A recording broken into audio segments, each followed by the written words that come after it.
What is up, YouTube? It is your boy NMR Sports coming back with another offseason update. Unfortunately, not about the Anaheim Angels. It is about the Slam Diego Padres once again. Let's talk about the details of Joe Musgrove heading over to the San Diego Padres. Now, before we get into today's video, be sure to drop a like if you enjoyed the video. It is a good way to support the channel. Also, subscribe if you like this kind of content. You can also find me on Twitch at NMR Sports and Twitter and Instagram at NMR Sports 30. I also just started a podcast called the Diamond in the Rough podcast. All of those links will be in the description. So if you want baseball, a lot of different ways to get some of that baseball fix. We also have a Discord where you can throw some of your hot takes in it. Maybe some of your freezing cold takes. If you see one you want to expose, you can put that in there as well. So all those links, like I said, will be in the description. Now let's get into the video and talk about this trade. All right, now let's analyze this trade. It is a 3-team deal with the main guy in this trade being featured is Joe Musgrove, of course, heading over from the Pirates to the San Diego Padres.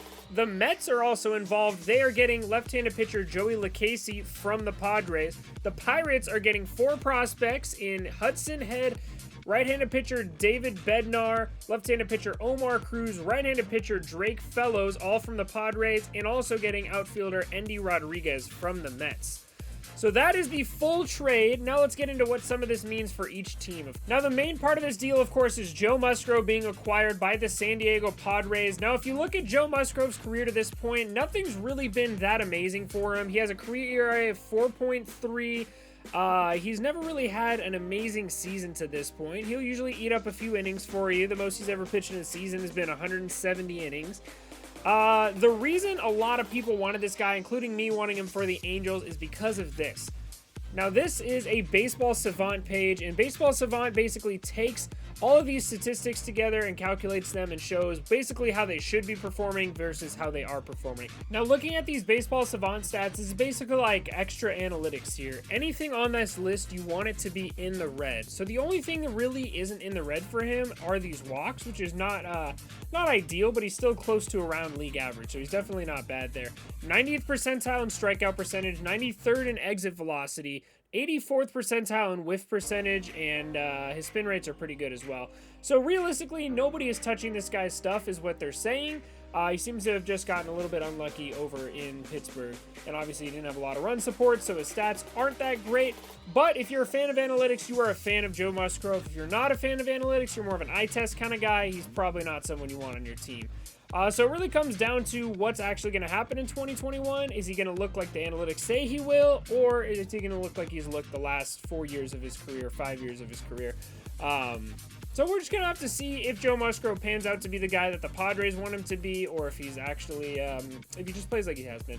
Now, the major leaguer that the Padres ended up sending over to the New York Mets is named Joey LaCasey, and he hasn't been great in his career. He has a career 4.21 ERA as a starter. He started 58 games in his career, pitched 299 innings, and he has that 4.21 ERA I mentioned earlier. So it looks like the Mets probably won't end up using him in their starting rotation, maybe to start the season while, what's his name, Noah Syndergaard is coming back. But I definitely think he's going to be more of a bullpen arm for the San Diego Padres, or the New York Mets in 2021. So I think he will be a solid addition to that bullpen that had a little bit of struggles last year. They're definitely looking for all the bullpen help they can get, which a lot of teams are, of course. So I do think this is a pretty solid move for the Mets, especially thinking they only gave up 1 outfield prospect. So, yeah, all around, I think this is a good trade for both the Padres and the Mets. I tried to film this without the glasses. I just can't do it. I'm sorry. Now, the prospect that the Pittsburgh Pirates will be receiving are the 7th-ranked prospect in the Padres organization, Hudson Head, the 17th ranked prospect in Omar Cruz in their organization, the 20th ranked prospect, David Bednar, and Drake Fellows, who is a 2019 draft pick who has no minor league stats whatsoever, and I can't find any information on him. They are also receiving outfielder Endy Rodriguez, who is the 14th ranked prospect in the Mets organization. So the Mets give up a 14th ranked prospect in their organization for a decent relief piece, probably left-handed pitcher. The Padres ended up giving up 3 of their top 20 prospects for only Joe Musgrove and 3 of their top prospects and Joey LaCasey just for Joe Musgrove. And the Pirates get back 5 young, talented prospects for Joe Musgrove, only leaving their organization. So I think the Padres, this is a great move for the Pirates because they are getting a little bit young depth added to their farm system, which is obviously what they're going for right now because the Pirates are just absolutely awful. The Mets get a bullpen piece that they could desperately need.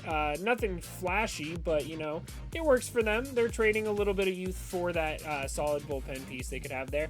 And if Joe Musgrove turns out what the Padres think he's going to be, the Padres actually gave up the most and got the least in return, it seems like right now.